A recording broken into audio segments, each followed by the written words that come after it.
జగన్కు ఇచ్చిన మాటను నెరవేర్చిన ముఖేష్ అంబానీ. దేశీయ పారిశ్రామిక దిగ్గజం ముఖేష్ అంబానీ సారథ్యంలో రిలయన్స్ ఇండస్ట్రీస్ లిమిటెడ్ ఏపీలో భారీగా పెట్టుబడులు పెట్టింది.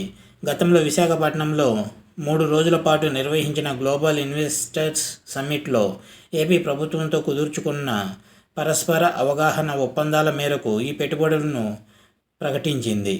దీంతో పాటు కుమార మంగళం బిర్లాకు చెందిన ఆదిత్య బిర్లా గ్రూప్ కంపెనీలు కూడా ఏపీలో భారీగా పెట్టుబడులు పెట్టాయి. ఈ రెండింటితో పాటు వివిధ సంస్థలకు చెందిన పరిశ్రమలు, ఇతర యూనిట్ల నిర్మాణానికి పరిశ్రమల శాఖ మంత్రి గుడివాడ అమర్నాథ్ కొద్దిసేపటి కిందటే శంకుస్థాపన చేశారు. వర్చువల్గా ఈ కార్యక్రమంలో పాల్గొన్నారు గుడివాడ అమర్నాథ్. ఆయా కంపెనీల పెట్టుబడుల విలువ మొత్తం 4,883 కోట్ల రూపాయలు. ఎన్నికలు సమీపించిన ప్రస్తుత పరిస్థితుల్లో ఈ స్థాయిలో వేల కోట్ల రూపాయల మేర పెట్టుబడులు రావడం ముఖ్యమంత్రి వైఎస్ జగన్మోహన్ రెడ్డి ప్రభుత్వం సాధించిన విజయమని గుడివాడ అమర్నాథ్ వ్యాఖ్యానించారు. పలు జిల్లాల్లో బయో ఎనర్జీ ప్లాంట్లను నెలకొల్పడానికి రంగం సిద్ధం చేసింది రిలయన్స్ ఇండస్ట్రీస్. వాటి విలువ 1,024 కోట్ల రూపాయలు. రాష్ట్రంలో 8 వేర్వేరు ప్రాంతాల్లో వ్యవసాయ వ్యర్థాల నుంచి బయోగ్యాస్ ప్లాంట్లను ఏర్పాటు చేయనుంది.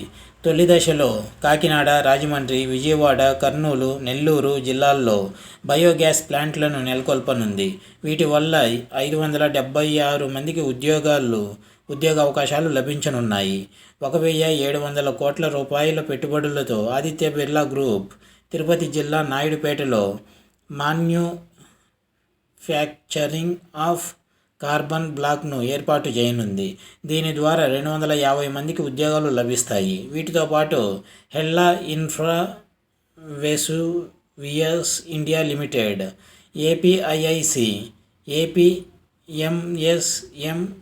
కార్పొరేషన్, అన్నా ఓలియో ప్రైవేట్ లిమిటెడ్కు చెందిన పలు ప్రాజెక్టులను అమర్నాథ్ వర్చువల్గా ప్రారంభించారు. ఇది వ్యూవర్స్, ఏపీలో పారిశ్రామికవేత్తలు చేసిన హడావిడి.